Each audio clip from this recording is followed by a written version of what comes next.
UP की 10 विधानसभा सीटों के उपचुनाव पर फिर एक बार एनडीए वीएस इंडिया ब्लॉक। इस बार के यूपी विधानसभा उपचुनाव में कौन मारेगा बाजी? क्या फिर से चलेगा अखिलेश यादव का जादू या फिर मुख्यमंत्री योगी आदित्यनाथ करेंगे रिकवर?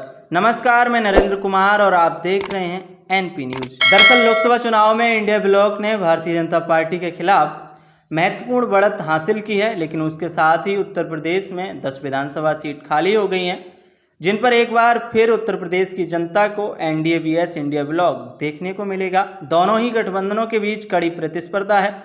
सत्तारूढ़ भारतीय जनता पार्टी पर अपनी बढ़त वापस पाने का दबाव है।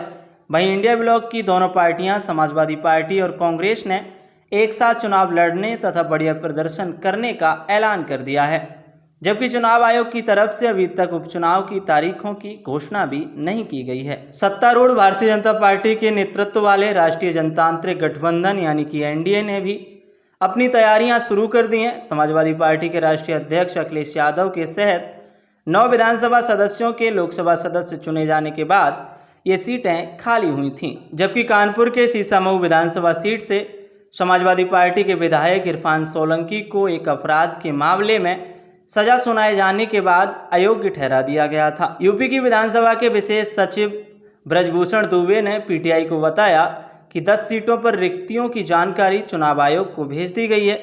प्रक्रिया के मुताबिक चुनाव आयोग को 6 महीने के भीतर चुनाव कराने होंगे। 2022 के विधानसभा चुनाव में इन 10 सीटों में से 5 सीटें समाजवादी पार्टी ने जीती थी, जबकि एक सीट राष्ट्रीय लोकदल को मिली थी, जो तब समाजवादी पार्टी के साथ गठबंधन में था और अब एनडीए गठबंधन का हिस्सा है।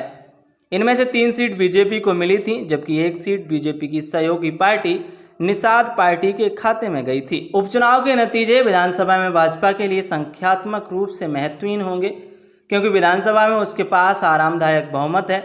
हालांकि नतीजों से दोनों दलों के कार्यकर्ताओं के मनोबल पर असर जरूर पड़ेगा, क्योंकि भारतीय जनता पार्टी का कोई और एक नुकसान उसकी विपक्षी पार्टी समाजवादी पार्टी और कांग्रेस के लिए मजबूत करेगा। सपा और कांग्रेस ने अपने कार्यकर्ताओं को भरोसा दिलाया है कि वह लोकसभा चुनाव की तरह यूपी विधानसभा उपचुनाव में भी जीत का सिलसिला जारी रखेंगे। वहीं बीजेपी भी इस चुनाव को लेकर कुछ खास तैयारियों में है।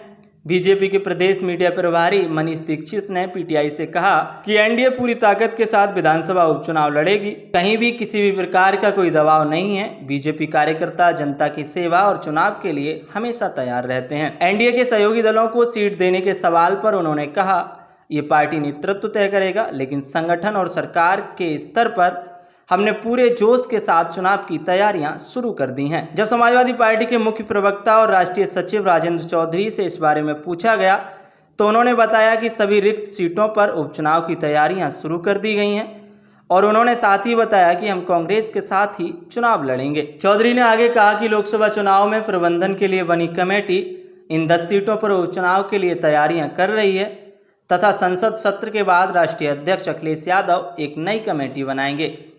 इस बीच यूपी कांग्रेस कमेटी के अध्यक्ष अजय राय ने कहा कि आगामी उपचुनाव में इंडिया गठबंधन एकजुट होकर लड़ेगा और जल्द ही हमारे नेता बैठक करके सीट बंटवारे और चुनावी रणनीति पर चर्चा करेंगे। वहीं अगर उत्तर प्रदेश की वर्तमान स्थिति पर बात करें तो उत्तर प्रदेश की 403 सदस्यीय सदन में भाजपा के पास 249, उसकी सहयोगी पार्टी अपना दल के पास 13, राष्ट्रीय लोकदल के पास 8, सुहेलदेव भारतीय समाज पार्टी के पास 6 और निर्बल इंडियन शोषित हमारा आम दल के पास 5 सदस्य हैं। वहीं प्रदेश की मुख्य विपक्षी पार्टी समाजवादी पार्टी के पास 103 और कांग्रेस के पास 2 विधायक हैं।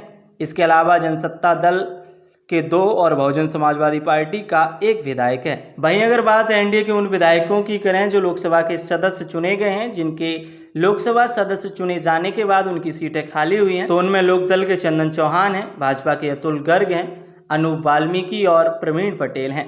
वहीं निषाद पार्टी के विनोद कुमार बिन लोकसभा के सदस्य चुने गए हैं।